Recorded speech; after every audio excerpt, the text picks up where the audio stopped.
In this video I will explain everything you need to know regarding the PLC screen.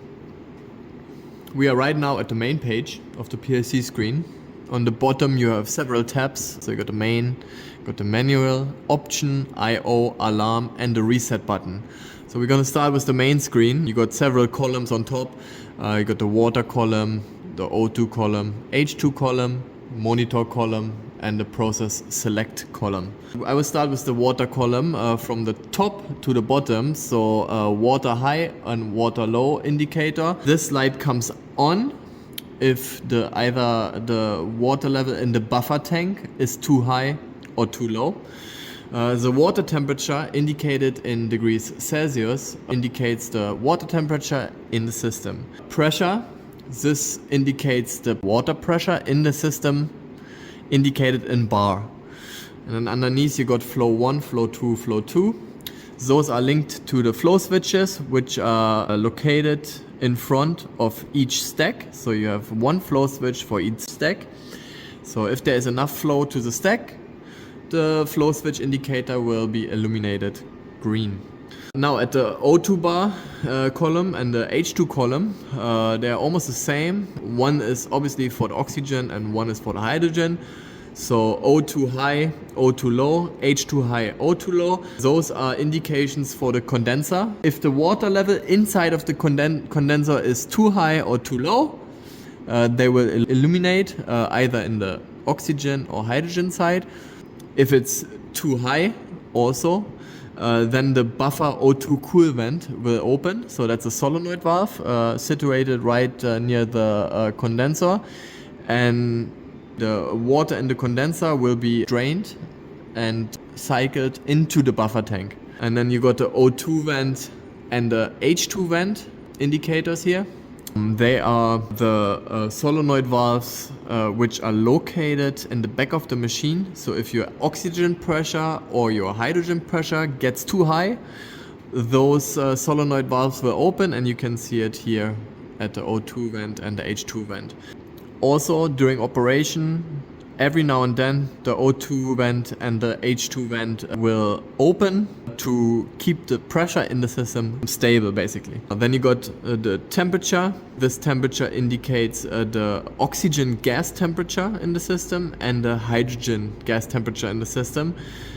The pressure is for the oxygen pressure in the system and the hydrogen pressure in the system, and the level is it's a water level indication for the water level inside of both of the gas liquid separators. So O2 column is the water level in the O2 gas liquid separator, and the H2 column indicates the water level in the H2 side of the gas liquid separator. Here at H2 you got an extra indication. This indicates the amount of hydrogen in the air. So on the back of the machine there is a hydrogen detector installed. If the percentage of hydrogen in the air goes above a certain percentage, an alarm will pop up and you should stop the machine. Also, monitor column, it indicates all your solenoid valves, or most of your solenoid valves, and all your water pumps and your power supply units. So when your circulation pump 1, 2, 3 is operating, they will illuminate. The circulation pumps are located in front of the stacks, so each stack has one circulation pump. Then you have a water pump 1 and 2. Those are located underneath the buffer tank. They are responsible to circulate water from the buffer tank into the gas liquid separator. You got your water out pump. So I would call it inlet water pump or water inlet pump. It's basically the pump located in the rear of the system that is responsible to supply the system with fresh distilled water from outside the system. You got the gas chiller solenoid valve and the H2O chiller solenoid valve. When the gas temperature is too high or when the water temperature is too high inside of the system, those solenoid valves will open and the indication will illuminate in order to cool down the gas and the water. Then you got the PSU1 main control, PSU2 and PSU3 main control. These are safety features. They need to be activated manually before starting the system. I will get to this point later in the video. If they're activated, you can see it here. They will be illuminated green. Underneath you got PSU1, PSU2 and PSU3. When the system is operating, those one will indicate that the power supply unit supplies current and voltage to the stack. You got a couple of measurements down here.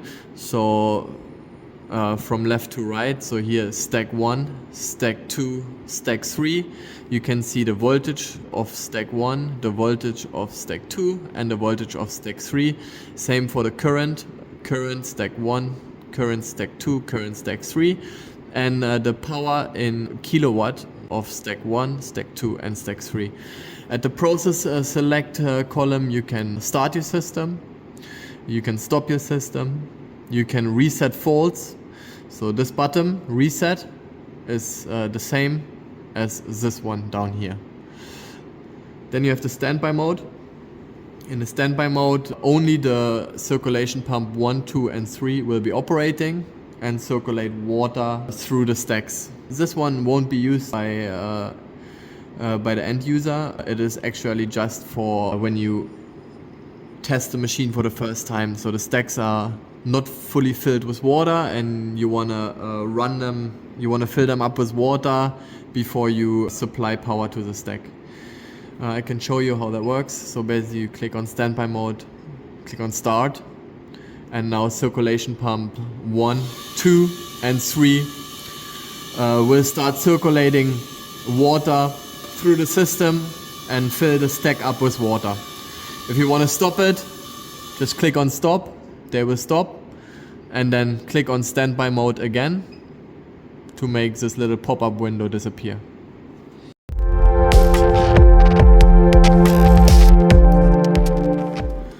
The next screen we will talk about is the manual screen.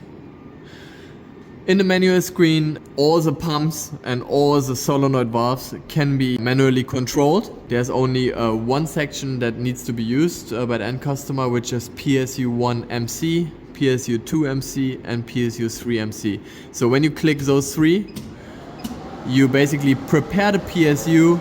The fan of the PSU is starting of the power supply unit. The power supply unit safety mode basically is deactivated, and the power supply unit will be ready to start once you press the start button in the main menu.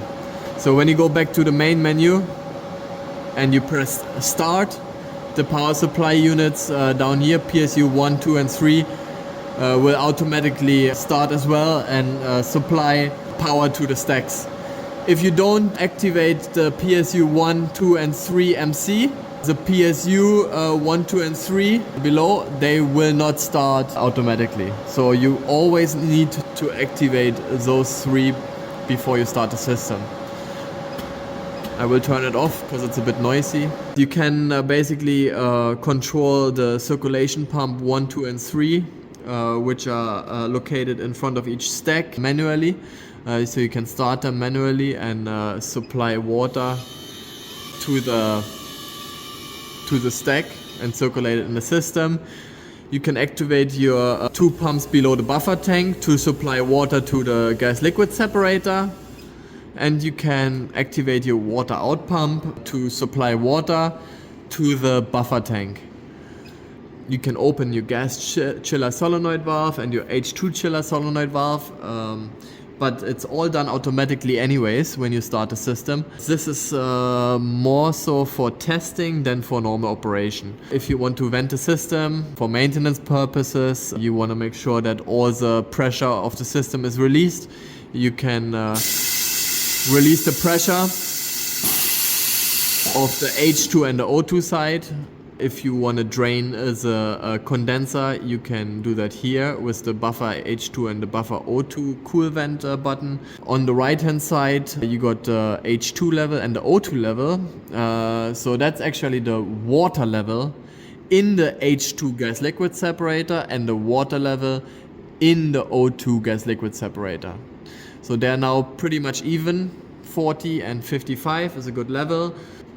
If the water level gets too high in the gas liquid separator, or if it's too low, those two lights will eliminate as well and prevent you from having normal operation of the systems. Down here we got the PSU on timer reset field. It just basically shows you the power supply unit running time. So you have 3 power supplies, and if I now start running the power supply unit for a minute, you will see 1 minute shown in the timer.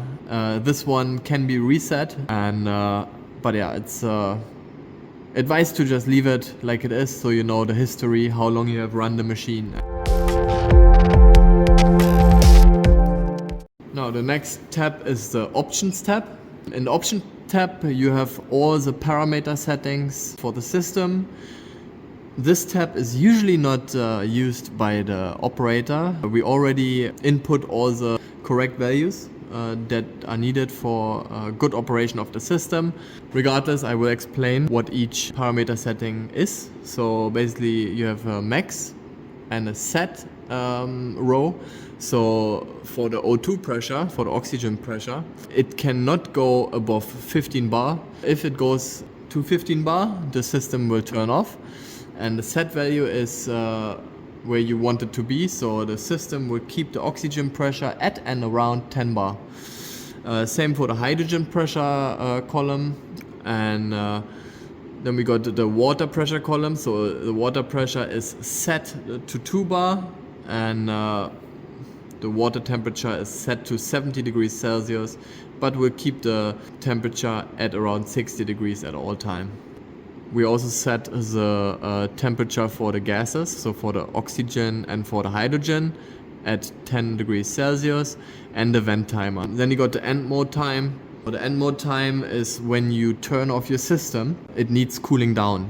So you click on stop at the main screen, and then once you click stop, the circulation pump 1, 2 and 3 will still be operating and circulating water through the stacks. This is done in order to cool down the stacks and to preserve the lifetime of the stack. So you should not turn off the system above 40 degrees Celsius water temperature. The water temperature should always be below 40 degrees Celsius.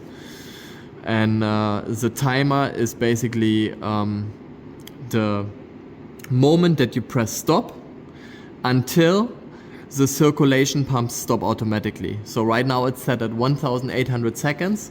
So let's say you are at 60 degrees water temperature, you press stop, the power supply to the stacks will stop, but the circulation pumps will still keep running for 1800 seconds.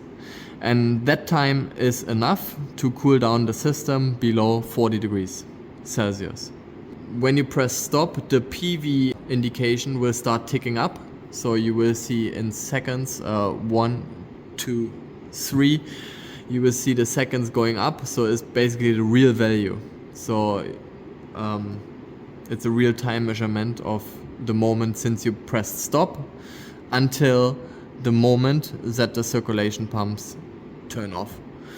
And then you got pump speed set to 80%. We don't want to have it running at 100% at all time. It can run at 100%, of course, but 80% is sufficient, and that's what we set as a parameter. Then you got the PSU power supply unit 1, 2 and 3 settings. So voltage is set to 90% and the current is set to 60%. And then you have the sensor detecting setting is set at 4%. If the hydrogen amount in the air is higher than 4%, there will be an alarm, and yeah, the system should be stopped.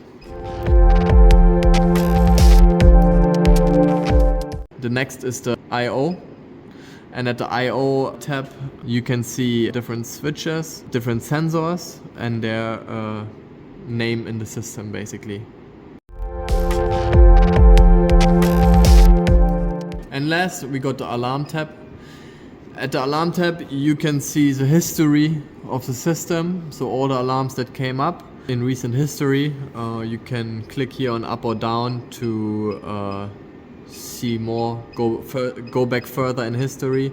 You can delete the history, and yeah, that's all that tab is.